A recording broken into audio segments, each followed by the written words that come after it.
How's it going, everybody? My name is Adam and welcome back to another video on my bonsai channel. I came up with a name, it's called Notion Bonsai, and today I'm going to be showing you how to bonsai a Fuji cherry. We're going to be taking it from a garden center sort of material and then turning it into a starter bonsai tree. We're going to be working on the roots and the top of the tree.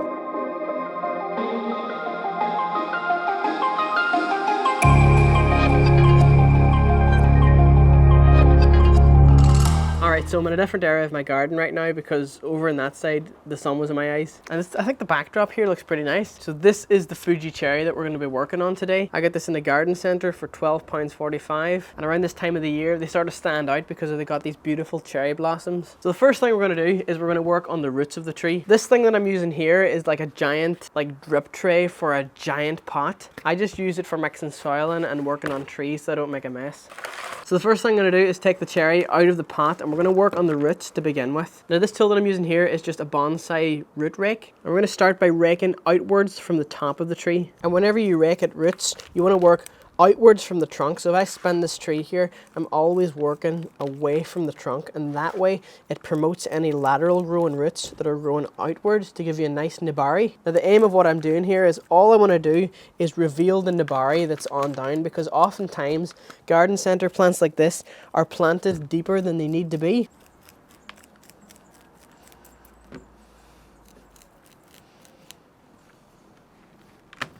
The soil mix that this is in is actually pretty nice. I think it's a mix of compost and perlite, which gives it good drainage because it's falling away from the roots here pretty nicely. Whenever you get to about this point and you have a good lot of the roots off, you want to take the tree and be very careful not to break any of the younger branches, but turn it upside down, and we're going to rake from the bottom now outwards. When you're raking the bottom of a root mass like this, at the same as the top that you're raking radially from the trunk, you want to rake radially from the center of the bottom of the tree also. And I'm not too worried about losing some roots here because I know that it's springtime and the tree will do just fine when I repot this. I'm not tearing that much roots off it. All I'm doing is loosening the soil that's around the roots. So this is as far as I'm going to take this right now. I'm going to give these roots a nice wash, and that will remove any of the extra soil around this root ball.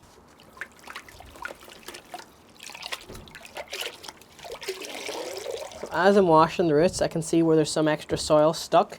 I'm just going to use this opportunity to just keep raking. And it's good to moisten roots whenever you're working on a tree too, because if the roots dry out, the tree might not survive. So you want to always, even if you're working on roots and you're not washing them, keep a spray bottle nearby just to keep them wet. Alright, so this is where the real fun begins now. We've just washed the roots, we've got away all the old soil.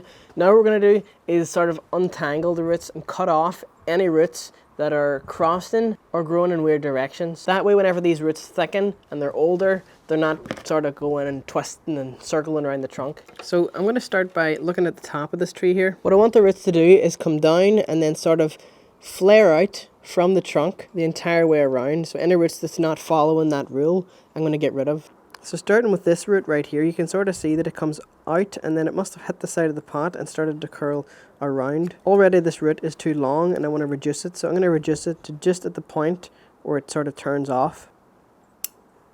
Just like that. And we can take the root and put it over there. You can already see this one too. It goes over and then straight down. So it must have hit the side of the pot and went down. I'm going to cut this one here. So the trunk's here and these roots here are growing straight up. I'm going to get rid of any root that's sort of growing in an upward direction. Now here I notice there's an extremely thick root and it's going off at a weird angle. It's coming out this way and going up and then down. Let's just shorten that. Same here. There's another strange one going on here. It's sort of too thick and it's going off in weird angles. We're just going to cut that there. Any root that's growing straight down, I'm also going to shorten. So from the very bottom of the root ball, I'm just going to cut straight across. And then from there, we've sort of loosened up that area now. We can just rake it out. I'm going to go wash some more of the soil off here. And I'm back now. We can really see what's going on here now that there's no soil in the way. There's a big thick root coming off the side of this. I'm going to reduce that and see what happens. So I don't want to take off too much root. I just need to see what this is connected to. Okay, it's not that much. Got rid of a big root. There's one here crossing, which is really annoying. And I don't know if it's going to work in the final design of the tree. So, yep, okay, it's very thick. I'm going to cut it here. I'm going to cut it here also. That's quite a thick root going off to the left. I'm gonna pull that out. Alright, so I've took off quite a lot of root. I don't want to push it any more than I have. Maybe a few more here and there, and that will be it. But if you remove too much root all in the one time, the tree may not survive, and I think at this point now, the tree will be healthy enough with the roots that it has. So before you repot the tree, you first have to prepare the pot. I've already put one piece of wire into the pot. Another piece of wire is just aluminium bonsai wire. So I'm feeding in 2 wires, and this is what's going to hold the tree into the pot. There's 2 main reasons why we would wire a tree into a pot.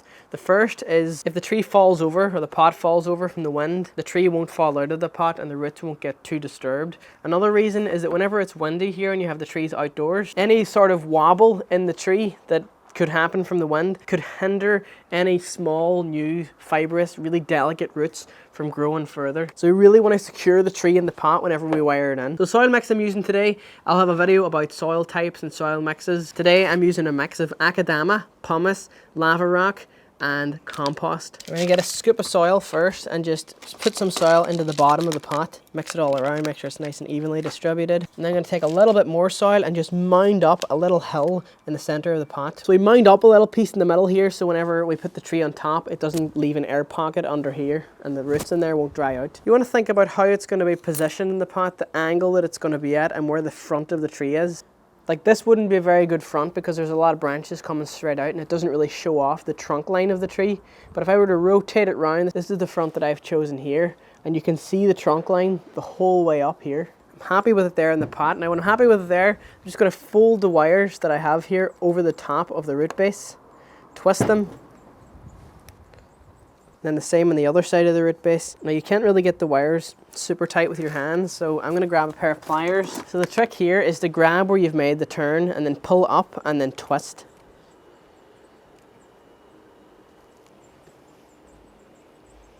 And this wire can then come off whenever the tree is fully secured and set itself in the pot. Put more soil in. And you can work the soil in with a chopstick just to make sure that all the air pockets are filled and the tree is happy. The number one priority in bonsai isn't to make the tree look good or to get it quickly developed as soon as you can and putting the tree at risk. The number one priority in bonsai, make sure the tree is healthy and doing well. Everything else comes secondary to the health of the tree, because if the tree dies, you don't have a bonsai anymore. Okay, so I'm happy with how this is potted now. So there's a couple of ways we can approach this tree. We can go at it with the wiring perspective and try and shape it that way, but Fuji cherry are quite brittle. For example, if I take a piece of this young branch here and bend it, it snaps. So perhaps wiring isn't the best method for a Fuji cherry. We could clip it and then let it grow, and that way, but there'll also be movement from each cut. So I'm going to think about the overall triangular shape of the bonsai. If this is the front, how tall do I want the tree? Also, I'm thinking proportionally from the trunk about this height, and it would look nice. Anything else it's too straggly. So I want to explain why I'm doing some of these cuts that I'm doing. So as you can see here in this part of the tree, it's very congested. In this internode section here, there's 3 branches coming out from the one area. I'm going to take this thickest branch here and have this as the leader of the tree, and maybe remove 2 of these. Let's remove the middle one first and see what that does. It opened it up a little bit more. This is the height I want the tree to be at here, so I'm going to cut it to there. Let's see if we can spot any crossing branches in bonsai. You don't really want to promote crossing branches. So see in here, there's branches growing in towards the center of the tree. I want to get rid of them.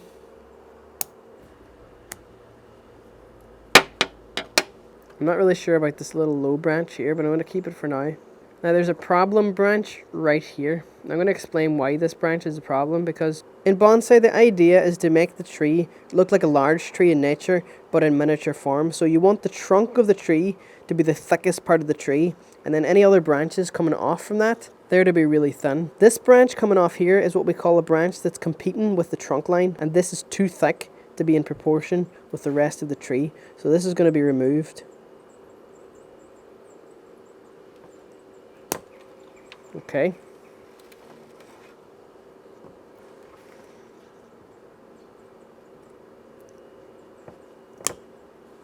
That looks a lot better.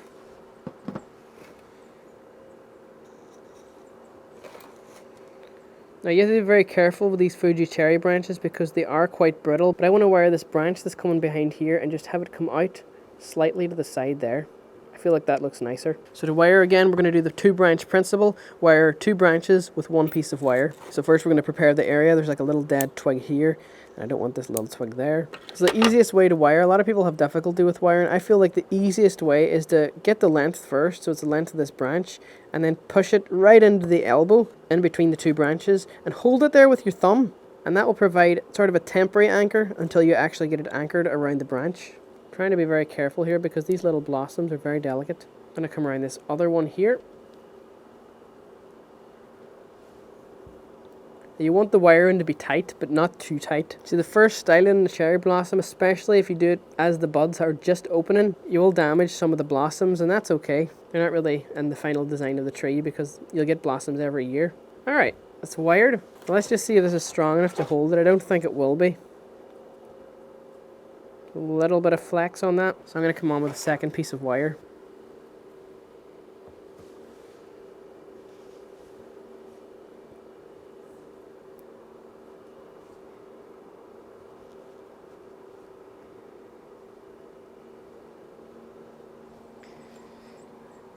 So now we've got 2 pieces of wire on 1 branch, and that's wired and anchored to this branch. Let's see now. Just bring that out ever so slightly.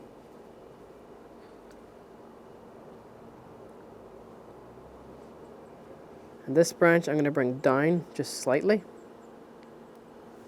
just to give it a nicer shape. Being very careful now not to snap these branches because I am aware that they're very brittle. Wiggle as you go and bend from joints with your thumb very gently. I'm happy with this. It's just a little bit straggly around these ends here. So you're going to take my branch cutters and cut. Now whenever you cut a Fuji cherry branch, you want to cut just above a bud. So I wouldn't cut here and leave all of this. I would cut, if I was cutting to here, I would leave just a little bit at the end of a bud. So I'm going to cut it in this sort of shape, make it look like an older tree. Not quite triangular, but more round.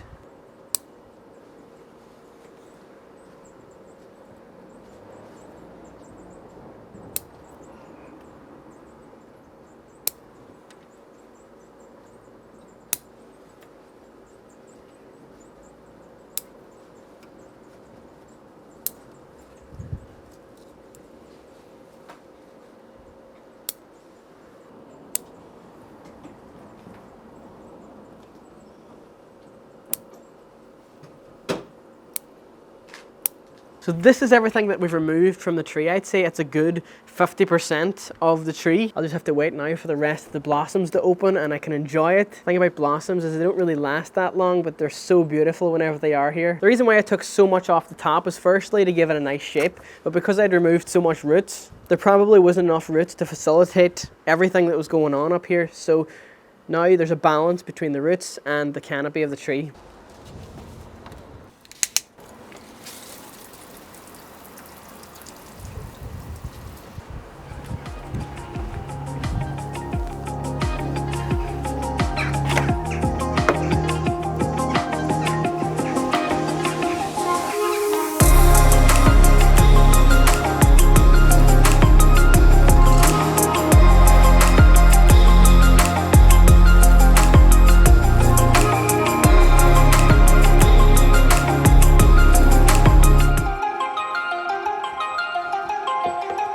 So yeah, that was this week's video on how to bonsai a Fuji cherry. If you guys liked it, please leave a like down below. It really helps me out a lot. And subscribe if you're new to Notion Bonsai. And if you have any questions, be sure to leave them down below in the comments. I'll be sure to answer them. And I'll see you guys in the next one.